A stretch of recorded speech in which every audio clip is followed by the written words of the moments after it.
Законот за употреба на јазиците на малцинските заедници како обврска од Охридскиот рамковен договор е донесен во 2008 година и не минувал низ процедурите како закон на Европската унија.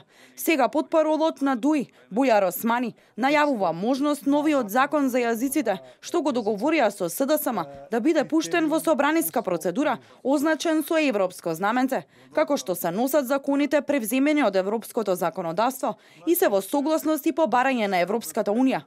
Овие закони се носат без општа и амандманска расправа во скратена постапка која трае максимум 10 дена. Dy varianta të cilat ne i shqyrtojmë. Është një variant që të miratohet ose të futet në kuvend me njëherë pas formimit të qeverisë. Këtu ka një lehtësim për shkak se në atë mënyrë do të futet në ligjet të cilat miratohen që janë me yll, që i quajmë, ose që janë në procesin e integrimit në Bashkimin Evropian dhe ato ligje kanë kufizime 10 ditore për miratim.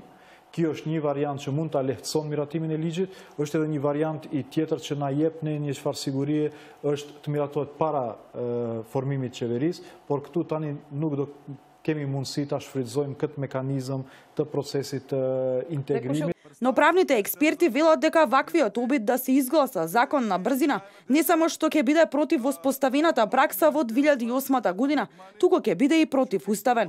Претседателот на Светскиот македонски конгрес Тодор Петров уште сега најавува иницијатива за негово оспорување пред уставен, доколку биде изгласен на ваков начин. Законот за употребата на јазиците на малцинските заедници СДСМ ќе го предложи со европско знаменце, со што автоматски исклучува општа и амандманска расправа, тие закони се носат по хитна постапка. Целта е да се исклучи ВМРО ДПМН, ако прејде во опозиција, од општата и амандманска расправа и да се спречи блокада за донесување на овој закон, исто како што тоа досега го правеа претениците на СДСМ и ДУИ со други закони во парламентарна процедура.